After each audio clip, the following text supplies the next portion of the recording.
Merhabalar, Beraber Örelim ve YouTube kanalıma hoş geldiniz. Bugün sizlere battaniyemin şerit birleşimini ve kenar oyasının yapılışını anlatacağım. Battaniyemizin nakışlarını işledik. Şeritlerimizi bu şekilde tamamladık. Şimdi 10 tane şeridimizin birleşimini sizlere göstereceğim. Güzel bir birleştirme tekniğiyle beraber şeritlerimizi birleştirerek battaniyemizi bütünleyeceğiz. Sonrasında da kenar oyasını yaparak battaniyemizi tamamlamış olacağız. Şimdi battaniyemizin şerit kısımlarının birleşimine geçelim. Battaniyemi birleştirmek için iki şeridimi aldım. Şöyle 3 milim tığ beraber birleşimimi yapacağım. Sarı renkle beraber şeritlerimi birleştireceğim. Sizler içindeki renkleri de kullanabilirsiniz. Beyaz, pembe, yeşil renkle beraber de birleşiminizi yapabilirsiniz. Şimdi başlangıçta şöyle bir tane zincir çekerek başlangıç ilmeğimi belirliyorum. Bunu şöyle biraz uzatarak bekleteceğim. Şu sağ şeridimi elime aldım. Şöyle başlangıç olarak yapmıştım. Sol kısımda ipim yukarıya doğru bu şekilde örmüştüm. Şeritlerimi bu şekilde belirleyip birleşimimi bu şekilde yapacağım. Şimdi bu sağ şeridimi aldım. Hemen uç noktasına tığımı geçiriyorum. Diğer şeridimi de aldım. Yine onun uç noktasına tığımı geçirdim. Şöyle üst üste gelmelerini sağladım. Hemen ilmeğimi tığımı aldım. Bir tane zincir tekrar çekiyorum. İpimi arka kısımda tutuyorum. Bu tığımdaki ilmeğimi birleştirmiş olduğum iki şeritten geri gelerek çıkıyorum. Şimdi sağ şeridimin hemen kenar kısmında ikili ilmeklerim var. Şöyle iki kanatlı ilmeklerim var. Bunun en alt kanadına tığımı geçiriyorum. Şöyle tekli olarak kanadını alıyorum, en alt kanadını. Diğer kısımda ikili olarak örgümüz var. Şöyle ikili olarak örgümüzü ikili olarak alıyorum. Tel aldım, geri geldim. Tekrardan o telle beraber geri çıkıyorum. İki ilmeğimi bırakmış oldum. Yine sol kısımda iki kanatlı ilmeğim var. Bunun en alt kanadını alıyorum. Diğer kısımda iki kanat yine örgüm var. Bunu ikili olarak alıyorum. Tel alıp geri geldim. Tel alıp iki ilmeğimi bırakıyorum. Sağ şeridimdeki ikili kanadın teklisini en alttaki tekli kanadını alıyorum. Diğer kısmı ikili olarak alıyorum. Tel aldım, geri geldim. İki ilmeğimi bırakıyorum. Sağ şeridimdeki ikili kanadın teklisini alıyorum. Yani en alttakini alıyorum. Sol şeridimdekini ikili olarak alıyorum. Tel alıp geri geldim. İki ilmeğimi bırakıyorum. Birleşimimizi bu şekilde yapıyoruz. Eliniz alışınca daha hızlı bir şekilde öreceksiniz. Zevkli örülen bir birleştirme tekniği. Bütün şeritlerimi bu şekilde ben birleştireceğim.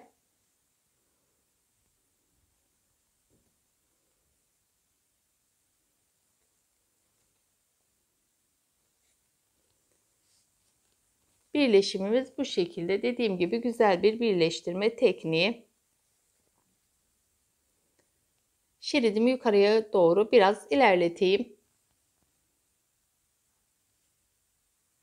İki şeridimin birleşimini yaptım. Yanına diğer şeritlerimi de ekledim. Yani 4 şeridimi birleştirmiş oldum. Bütün şeritlerimi bu şekilde birleştireceğim. Güzel bir birleştirme tekniği. 10 tane şeridimi bu şekilde birleştirip battaniyemi bütünleştireyim. Sonrasında kenar örgüsünü sizlere anlatacağım.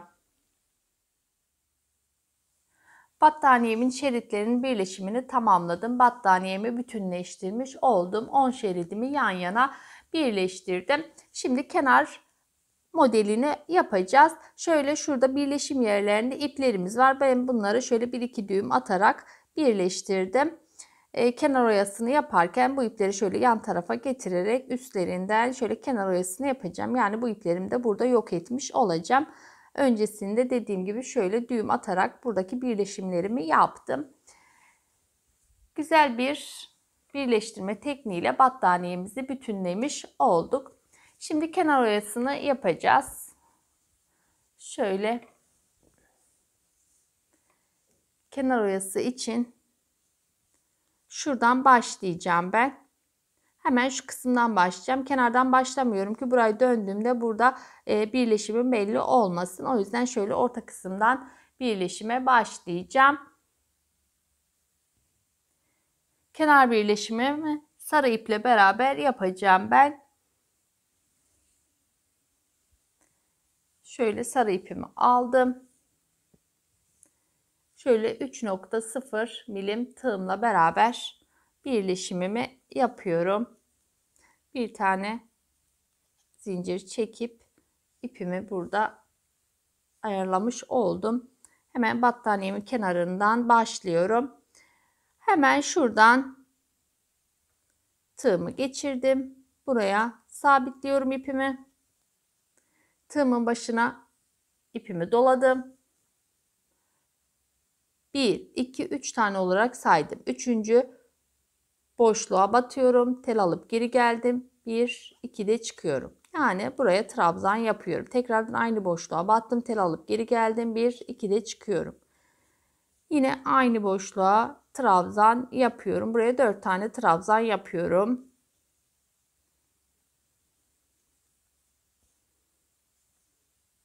Dördüncü trabzanımı yaptım. 1, 2 tane zincir çektim. Şu arada boşluk var. Bu aradaki boşluğa batmıyorum. Hemen tepesine batıyorum. Telsiz olarak buraya bir tane bibik yapmış olduk bu şekilde. Şimdi yine aynı noktaya 4 tane trabzan yapacağım. Tığımın başına ipimi aldım. 4 tane trabzan yapıyorum. 1, 2, 3, 4 tane trabzan yaptım. Bu şekilde modelimiz ortaya çıkmış oldu. Yine 3 tane sayacağız. 1, 2, 3 tane saydım. Üçüncüye telsiz olarak batıyorum. Buraya yapmış olduğum modeli sabitlemiş olduk. Tekrardan tığımın başına ipimi alıyorum. 3 tane sayıyorum. 1, 2, 3 tane saydım. Üçüncüye batıyorum. Tel alıp geri geldim. Buraya trabzan yapıyorum. 1, 2, 3, 4 tane trabzanımı yaptım. 1, 2 tane zincir çektim. Hemen tepesine telsiz olarak batıyorum. Buraya bir tane bibik yapmış oldum. Yine aynı noktaya 4 tane trabzan yapıyorum.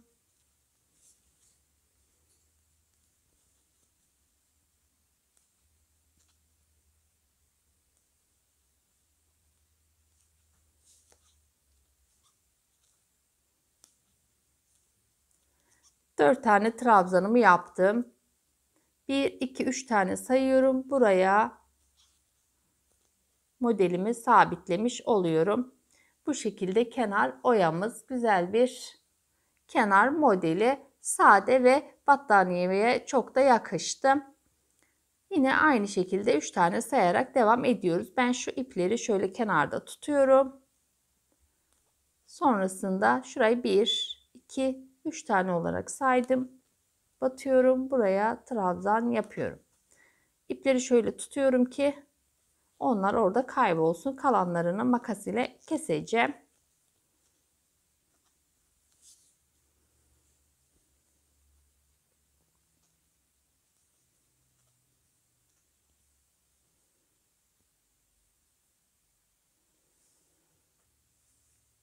İpim düğümlenmişti. Onu açtım. Şimdi 4 tane trabzanımı yaptım. 1, 2 tane zincirimi çektim. Hemen şu 4. trabzanımın tepesine telsiz olarak batarak buraya bir tane bibik yapmış oldum. Tel alıyorum. Aynı batmış olduğum yere yine 4 tane trabzan yapıyorum. 1, 2, 3 ve 4 tane trabzan yaptım. Yine şöyle 1, 2, 3 tane olarak sayarak telsiz olarak batıp kenar modelimi oraya sabitledim. Kenar modelimizin görünümü bu şekilde. Bu şekilde bütün kenarları öreceğim. En son bitmiş halini sizlere göstereceğim. Battaniyemin kenar örgüsünü tamamladım.